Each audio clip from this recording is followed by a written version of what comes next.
अच्युतं केशवं साई दामोदरं भक्तजनवत्सलं साई नारायणं भक्तजनवत्सलं साई नारायणं ప్రభావవంతంగా చెప్పగలగాలి. విన్న వాళ్ళందరి మనస్సు ఆనంద డోలికల్లో తేలేలా చెప్పగలగాలి. గురువు అంటే బాబా అనే అర్థమయ్యేలా చెప్పాలి. బాబా పాదాలు పట్టుకోకపోతే మన జన్మ ఎందుకు అనిపించేలా చెప్పాలి అని అనుకుంటే అందరూ అలాగే చెప్పారు. కాబట్టి ఆ విధంగా చెప్పినాక ఇక మనం ఎందుకు చెప్పడం, హాయిగా నిద్రపోవచ్చు అని అనిపించింది. కానీ తప్పదు కదా, బాధ్యత ఇచ్చాక పేరిచ్చాక రాక తప్పదు. అలా వాళ్ళందరినీ చూస్తుంటే వాళ్ళందరూ ఒక ఐఏఎస్ ఆఫీసర్ చదివి ఎలిమెంటరీ స్కూల్ టీచర్ దగ్గరికి వచ్చిన వాళ్ళలాగా కనిపించారు. అంత గొప్ప స్థాయిలో ఉంది. సంతోషం, చాలా సంతోషం. అయితే అదే సమయంలో ఇంకొక విషయం ఏంటంటే, సత్సంగం అని అంటే అది కేవలం ఒక కార్యక్రమం కాదు, ఎంటర్టైన్మెంట్ కార్యక్రమం అసలు కాదు. అది ఒక్కటి బాగా గుర్తుపెట్టుకోవాలి. సత్సంగం అనేది ఒక సాధనా మార్గం. దాని ద్వారా మన జీవితాల్ని మోక్ష మార్గం వైపు కావచ్చు, గురు సేవా మార్గం వైపు కావచ్చు, ఎలా నడవాలి, ఎలా చేస్తే గురుసేవ అవుతుంది, ఎలా చేస్తే ఈ మానవ జన్మలో ఈ సుఖ దుఃఖాలకు అతీతంగా ఒక స్థితప్రజ్ఞత స్థితిని సంపాదించుకోగలుగుతాము, ఎలా చేస్తే సాయినాథుల వారు మనని దగ్గరికి తీసుకుంటారు అనే ముఖ్యమైనటువంటి విషయాలు తెలియచెప్పే స్థలం సత్సంగ స్థలం.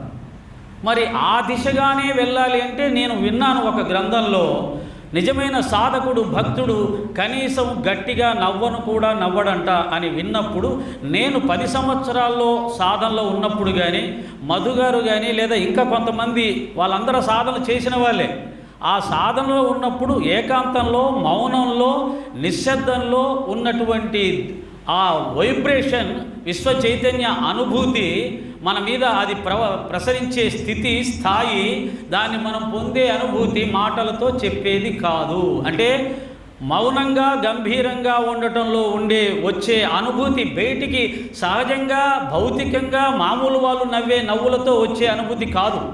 మీరు ఎక్కడైనా చూడండి, బాబా గారిని నవ్వినట్టు మీరు ఎక్కడా ఇంతవరకు ఒక్క ఫోటో కూడా లేదండి. బాబా గారు పళ్ళు చూసిన వాళ్ళు ఎవరూ లేరు.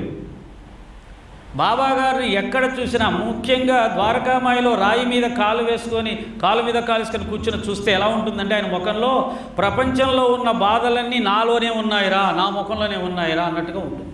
అంటే కనుబొమ్మలు ముడిచి ఆ విధంగా చూసిన ఆ బాధలో మీ అందరి బాధలు నేను తీసుకొని ఆలోచించి నా ముఖం ఇలా అయిపోయిందిరా అన్నట్టుగా ఉంటుంది. అంత మాత్రం చేత ఆయన బాధలో ఉన్నాడని కాదు, ఆయన అంతరాత్మ ఆనంద డోలికల్లో బ్రహ్మానంద స్థితిలోనే, నిశ్చల స్థితిలోనే ఉంటుంది. ఆయన ముఖార విందం మాత్రం మన ముఖాలలాగా.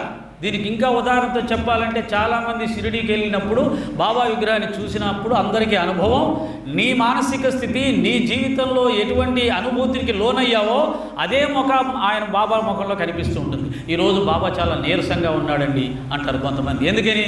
నువ్వు నీరసంగా ఉన్నావు, నీ మనసు నీరసంగా ఉంది. ఈరోజు బాబా చాలా ఆనందంగా వెలిగిపోతున్నాడండి, నువ్వు ఆనందంగా ఉన్నావు, నీ ముఖం ఆనందంతో వెలిగిపోతూ ఉంది. ఈరోజు బాబా బాగా బక్కచిక్కి ఉన్నాడండి, లోకంలో ఉన్న రోగాలన్నీ తీసుకొని ఆయన బక్కచిక్కిపోయినట్టుగా అనిపిస్తూ ఉంటుంది. యద్భావం తద్భవతి అన్నట్టుగా దర్శనమిస్తాడు. యద్భావం తద్భవతి అనేది పురాణాల్లో, వేదాల్లో చెప్తే యద్భావం తద్భవతి అన్న అనుభవాన్ని ఇస్తాడు బాబాగారు, చివరికి విగ్రహం ద్వారా కూడా. కాబట్టి ఎప్పుడు కూడా గుర్తుపెట్టుకోండి, మనిషి కదలకుండా మౌనంగా కూర్చున్నాడంటే అతనేదో దుఃఖంలో, బాధలో ఉన్నట్టుగాను, పగలబడి నవ్వుతుంటేనే అతను చాలా ఆనందంగా అది అంచనా వేయకూడదు.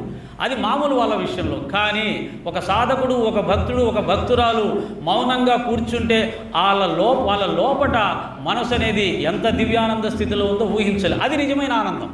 పైకి పగలబడి నవ్వుకునే ఆ నవ్వు అనేది తాత్కాలికం, ఆ తర్వాత మళ్ళీ మీ మానసిక స్థితి మీలోకి వచ్చేస్తూనే ఉంటుంది. సైంటిఫిక్గా మీ కష్టాలు, మీ బాధలు కాసేపన్నా మర్చిపోండిరా అని చప్పట్లు కొట్టండి అని చెప్పేస్తే, చప్పట్లు కొట్టినంత మాత్రాన కరోనా పోలేదు. గుర్తుపెట్టుకోండి, మన ప్రధానమంత్రి గారు కూడా ఆ రోజు మొట్టమొదటి కరోనా వచ్చినప్పుడు చప్పట్లు కొట్టండి, దీపాలు వెలిగించండి అన్నారు. పోయిందా? విజృంభించింది బ్రహ్మాండంగా. కాబట్టి ఇవన్నీ కూడా చిన్న చిన్న చిట్కాలు, తాత్కాలిక చిట్కాలు తప్ప సత్యం కాదు. సత్యం సచ్చరిత్ర. సత్యం బాబా గారి మీద ఉన్నటువంటి గురి, సత్యం బాబా పాదాలని గట్టిగా పట్టుకోవడం, సత్యం సచ్చరిత్రని యథాతథంగా ఆచరించే ప్రయత్నం. సచ్చరిత్ర మనల్ని ఉద్ధరిస్తుంది. సచ్చరిత్ర ద్వారా, సత్సంగం ద్వారా ఆత్మానుభూతి, ఆత్మసాక్షాత్కారం అనే అనుపలభ్యమైన, అసాధ్యమైన, తలకిందులుగా తపస్సు చేసిన లభించినటువంటిది సత్సంగాల ద్వారా, సచ్చరిత్ర పారాయణం ద్వారా అతి సులభంగా గురువు ప్రసాదిస్తాడు. దాని ముందు ఇవి ఎందుకు పనికిరావు. కాబట్టి దీన్ని కూడా మనం గుర్తుపెట్టుకొని అందరూ కూడా ముందు సత్సంగాన్ని సీరియస్గా తీసుకోండి, తమాషగా తీసుకోవద్దు. అలాగే ఇందాక మనం ఏదో జోక్గా అనుకుంటున్నాం, వాళ్ళు మైకులు పగలగొడతారు, వీళ్ళు ఇవి మైకులు పగలగొట్టే కార్యక్రమాలు కాదు. ఇది మన గుండెలు పగలగొట్టే కార్యక్రమం. మన గుండెలు చీల్చి ఆ గుండెల లోపట ఉన్నటువంటి ఆ మొద్దుబారిపోయినటువంటి, ఆ నల్లబారిపోయినటువంటి అజ్ఞానాన్ని చీల్చి ఆ లోపట ఉన్నటువంటి సూర్యకోటి ప్రకాశమైన ఆత్మ స్వరూపాన్ని మనకు దర్శింపచేసేదానిగా భావించండి. కానీ ఇది సత్సంగాల పోటీ ప్రదేశం కాదు, ఇదేమి బాక్సింగ్ ప్రదేశం కాదు. ఇది ఒక పవిత్రమైనటువంటి స్థలం, శక్తివంతమైనటువంటి స్థలం. మిగతా స్థలాలకి ఈ స్థలానికి చాలా చాలా తేడా ఉంది. ఒక్కటి బాగా గుర్తుపెట్టుకుందాం, అందరూ గుర్తుపెట్టుకోండి. నాకు నా ఫోటోకు తేడా లేదని చెప్పిన దాన్ని దృష్టిలో పెట్టుకున్నప్పుడు, సాయినాథుడు గురుదేవుడు ఇక్కడ ఉన్నప్పుడు రామదాసిలా మాట్లాడతామా లేదా మహల్సాపతిలాగా మౌనంగా ఉంటామా అంటే గురువు దగ్గర మౌనాన్ని మించినటువంటి శరణాగతి ఇంకోటి లేదు. కాబట్టి మౌనంగా, భయంతో, భక్తితో నోట్లోంచి వచ్చే వాక్కు అది పవిత్రమైందా అపవిత్రమైందా, ఇక్కడ ఉన్న ప్రదేశాన్ని అపవిత్రపరుస్తుందా, వేరే ఆలోచనలు తీసుకెళ్తుందా అనేది ఆలోచించుకొని వాక్ శుద్ధి అనేది సత్సంగంలో, ముఖ్యంగా సాయి సత్సంగంలో 100% ఆచరించే ప్రయత్నం చేద్దాం. సత్సంగాల యొక్క విలువలని, స్థాయిని పెంచుదాం. ఇది ఒక కార్యక్రమం కాదు, ఇది మామూలు ఇంకొక ఏ విధమైనటువంటి మానసిక వికాసానికి చేసేది కాదు.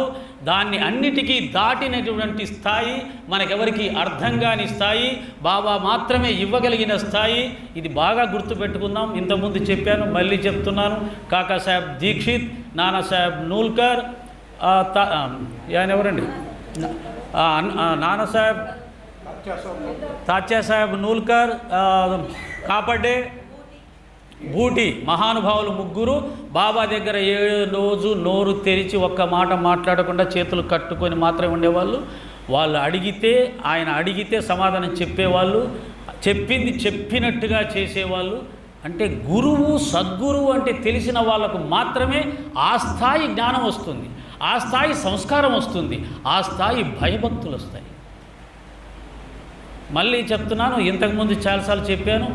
రాకాడే బాబా అనే అతను మహానుభావుడు. ఆయన అదృశ్య అవధూత అంటారు. ఆయనకి శిష్యుడు పూర్ణానంద స్వామి మా శ్రీశైలంలో ఉన్నారు, పెద్ద స్వామీజీ. ఆ శిష్యుని ఉద్ధరించడానికే రాకాడే బాబా అవతరించాడంటారు. ఆయన గురువు నిత్యానంద గారి దగ్గరికి ఈయన మంత్రోపదేశం కోసము, గురుపదేశం కోసం వెళ్తాడు రాకాడే బాబా. ఇలా కూర్చొని ఉన్నారు అందరితోటి నిత్యానంద బాబా గారు. అప్పుడు స్వామి, నాకు ఏదన్నా నన్ను ఉద్ధరించడానికి ఏదన్నా చెప్పండి, మిమ్మల్ని ఆశ్రయించడానికి వచ్చాను అని అంటే, వెళ్ళి వంటలు చేసుకొని వచ్చే భక్తులకు వంటలు చేసి పెట్టుకో అని చెప్పేసి అన్నాడు. రాకాడే బాబా వెళ్ళిపోయాడండి. వంటలు చేసి వచ్చిన భక్తులకు వంటలు వడ్డిస్తూ ఉన్నాడు. అలా 12 సంవత్సరాలు వడ్డించాడే తప్ప ఒక్కరోజు కూడా గురువు ఎదుటపడి, అయ్యా నేను వచ్చి ఇన్ని సంవత్సరాలైంది నా సంగతి అడగల. గురువు అంటే తెలిసినవాడు. భరద్వాజ తమాషగా చెప్తాడు, ఓం సర్వజ్ఞాయ నమః. రోజు పూజ చేస్తాం. ఏం బాబా నా గురించి ఏం పట్టించుకోవట్లేదు, నా సమస్యలు పట్టించుకోవట్లేదు, మా అమ్మాయికి పెళ్లి కాలేదు, మాకు ఉద్యోగం రాలేదు. ఒరే సర్వజ్ఞాయ నమః అన్నావు కదా. సర్వజ్ఞాయ అంటే అన్నీ తెలిసినవాడు కదా. అన్నీ తెలిసినవాడి దగ్గరికి మళ్ళీ ఎందుకు అన్నీ చెప్తున్నావు అంటే, నువ్వు ఏమంటున్నావో నీకే తెలియదు. సర్వజ్ఞాయ నమః అనే పదానికి నీకు అర్థం తెలియకుండానే సర్వజ్ఞాయ నమః. సర్వజ్ఞుడు, అన్నీ తెలిసినవాడు, మళ్ళీ నీ కోరికలని చెప్పడం. ఇలా సాయి తత్వం కానీ ఆధ్యాత్మికం కానీ అంత సులభంగా అర్థమయ్యేది కాదు. అర్థమైన దానికి కూడా ఎన్నో జన్మల సంస్కార సాధన ఉండాలి. మహల్సాపతి బాబాగారు మహల్సాపతికి ₹1 ఇచ్చేవాడు కాదు, మళ్ళీ తాచాకి డబ్బులు ఇచ్చేవాడు, బడే బాబుకి ₹50 ఇచ్చేవాడు, అందరికి ఇచ్చేవాడు. ఇది మరి ఇందులో ఏదో రహస్యం ఉంది కదా.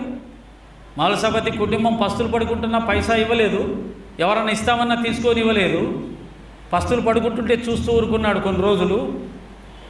కానీ వీళ్ళకి మాత్రం 50, 20, 30 ఇస్తున్నాడు. ఇందులో ఎవరు అనుగ్రహం పొందిన వాళ్ళు? తాచానా, బడే బాబానా, లేదా ఇంకొకరా? మహల్సాపత్య. అత్యున్నతమైన, అనుపలభ్యమైన, అసాధ్యమైన మోక్షాన్ని కోరుకున్నాడు మహల్సాపతి. కాబట్టి మోక్షం అంటేనే అన్నిటి నుంచి విడవడడం, కాబట్టి అన్ని తీసి పడేస్తున్నాడు. మనం ఏం చేస్తాం తెలుసా? బాబా ఆశీర్వదించు, మోక్షాన్ని ప్రసాదించు. ఒక్కొక్కటి తీస్తుంటే ఏది బాబా అన్నీ తీసేస్తున్నావు? అంతే కదా. పేదరికం ఇస్తే ఒప్పుకుంటావా? ఏంది ఉన్న ఆస్తి అంతా తీసేస్తున్నావు? నేను నమ్ముకుంటే అన్నీ వస్తాయన్నారే. మా సత్సంగంలో సుబ్రహ్మణ్యుడు గారు, సాయిదాస్ గారు, లేదు వీళ్ళందరూ అసలు బాబాను పట్టుకుంటే అన్నీ అయిపోతాయి, కానీ అన్నీ పోతున్నాయి. ఇదేంటి బాబా? కానీ పొద్దున్న లేస్తే నాకు ఈ జన్మలో ముక్తిని ప్రసాదించు, ప్రార్థనేమో ముక్తిని ప్రసాదించు, తీసేస్తుంటేనేమో ఆయనతో గొడవ. ఏంటి బాబా అన్నీ తీసేస్తున్నావు అని. నువ్వే కదా